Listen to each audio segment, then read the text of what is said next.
Mark Twain Selected Works, Chapter 58 of The Innocents Abroad, 1869.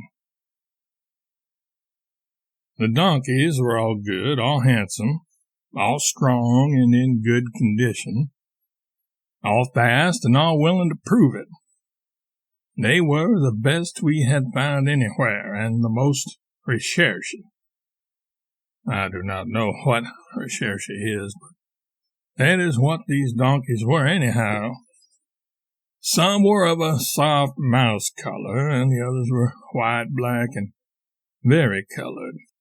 Some were close-shaven, all over, except that a tuft like a paintbrush was left on the end of the tail.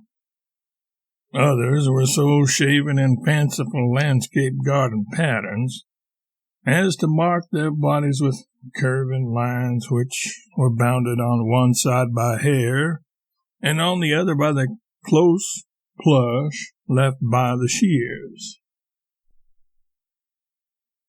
They had all been newly barbered and were exceedingly stylish. Several of the white ones were barred like zebras with rainbow stripes of blue and red and yellow paint. These were indescribably gorgeous. Dan and Jack selected from this lot because they brought back Italian reminiscences of the old masters. The saddles were the high, stuffy, frog-shaped things we had known in Ephesus and Smyrna. The donkey boys were lively young Egyptian rascals who could follow a donkey and keep him in a canter half a day without tiring. We had plenty of spectators when we mounted, for the hotel was full of English people bound overland to India, and officers getting ready for the African campaign against the Abyssinian King Theodorus.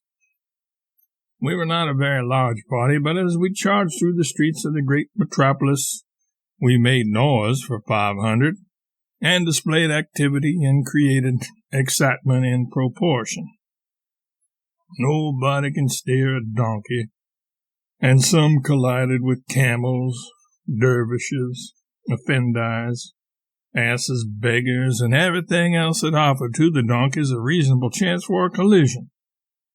When we turned into the broad avenue that leads out of the city toward Old Cairo, there was plenty of room. The walls of stately date palms that fenced the gardens and bordered the way threw their shadows down and made the air cool and bracing. We rose to the spirit of the time, and the race became a wild rout, a stampede, a terrific panic. I wish to live to enjoy it again. Somewhere along this route we had a few startling exhibitions of Oriental simplicity. A girl, apparently 13 years of age, came along the great thoroughfare, dressed like Eve before the fall. We would have called her 13 at home, but here, girls who look 13 are often not more than 9 in reality. Occasionally we saw stark naked men of superb build, bathing and making no attempt at concealment. However, an hour's acquaintance with this cheerful custom reconciled the pilgrims to it, and then it ceased to occasion remark. Thus easily do even the most startling novelties grow tame and spiritless to these sight-surfeited wanderers. Arrived at Old Cairo, the camp followers took up the donkeys and tumbled them bodily aboard a small boat with a lateen sail, and we followed and got under way. The deck was closely packed with donkeys and men. The two sailors had to climb over and under and through the wedged mast to work the sails, and the steersman had to crowd 4 or 5 donkeys out of the way when he wished to swing his tiller and put his helm hard down. But what were their troubles to us?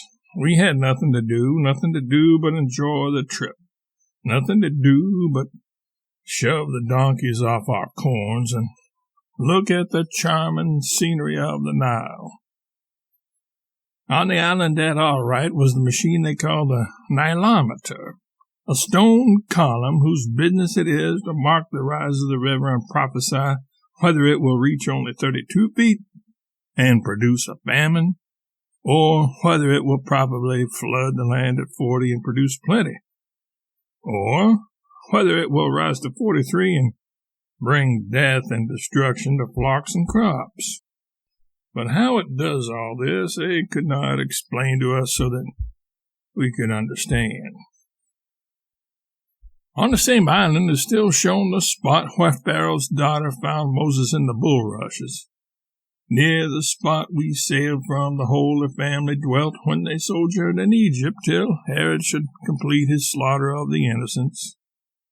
The same tree they rested under when they first arrived was there a short time ago, but the Viceroy of Egypt sent it to the Empress Eugenie lately. He was just in time, otherwise our pilgrims would have had it. The Nile at this point is muddy, swift, and turbid, and does not lack a great deal of being as wide as the Mississippi. We scrambled up the steep bank at the shabby town of Gaza, mounted the donkeys again, and scampered away. For 4 or 5 miles the route lay along a high embankment which they say is to be the bed of a railway the Sultan means to build for no other reason than that when the Empress of the French comes to visit him, she can go to the pyramids in comfort. This is true Oriental hospitality. I am very glad it is our privilege to have donkeys instead of cars.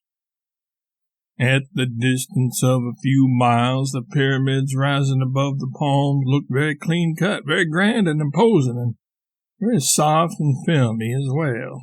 They swam in a rich haze that took from them all suggestions of unfeeling stone, and made them seem only the airy nothings of a dream, structures which might blossom into tiers of vague arches or ornate colonnades, maybe, and change again, into all graceful forms of architecture, while we looked, and then melt deliciously away and blend with the tremulous atmosphere. At the end of the levee, we left the mules and went in a sailboat across an arm of the Nile or an overflow, and landed where the sands of the great Sahara left their embankment as straight as a wall along the verge of the alluvial plain of the river. A laborious walk in the flaming sun brought us to the foot of the great pyramid of Cheops. It was a fairy vision no longer. It was a corrugated, unsightly mountain of stone. Each of its monstrous sides was a wide stairway which rose upward, step above step, narrowing as it went, till it tapered to a point far aloft in the air. Insect men and women, pilgrims from the Quaker City, were creeping about its dizzy perches, and one little black swarm were waving postage stamps from the airy summit. Handkerchiefs will be understood. Of course, we were besieged by a rabble of muscular Egyptians and Arabs who wanted the contract of dragging us to the top. All tourists are. Of course, you could not hear your own voice for the din that was around you. Of course, the sheikh said they were the only responsible parties, that all contracts must be made with them, all monies paid over to them, and none exacted from us by any but themselves alone. Of course, they contracted that the varlets who dragged us up should not mention bucksheesh once, for such is the usual routine. Of course, we contracted with them, paid them, were delivered into the hands of the draggers, dragged up the pyramids, and harried and bedeviled for bucksheesh from the foundation clear to the summit. We paid it, too, for we were purposely spread very far apart over the vast side of the pyramid. There was no help near if we called, and the Herculeses who dragged us had a way of asking sweetly and flatteringly for bucksheesh, which was seductive, and of looking fierce and threatening to throw us down the precipice, which was persuasive and convincing. Each step being full as high as a dinner table, there being very, very many other steps, An Arab having hold of each of your arms and springing upward from step to step and snatching us with them, forcing us to lift our feet as high as our breasts every time, and do it rapidly, and keep it up till we were ready to faint. Who shall say it is not lively, exhilarating, lacerating, muscle-straining, bone-wrenching, and perfectly excruciating and exhausting pastime, climbing the pyramids? I beseeched the varlets not to twist all my joints asunder.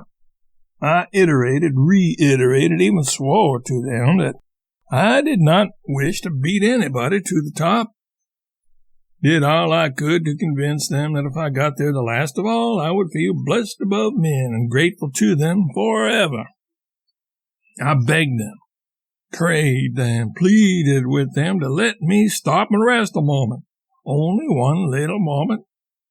And they only answered with some more frightful springs, and an unenlisted volunteer behind opened a bombardment of determined boosts with his head, which threatened to batter my whole political economy to wreck and ruin.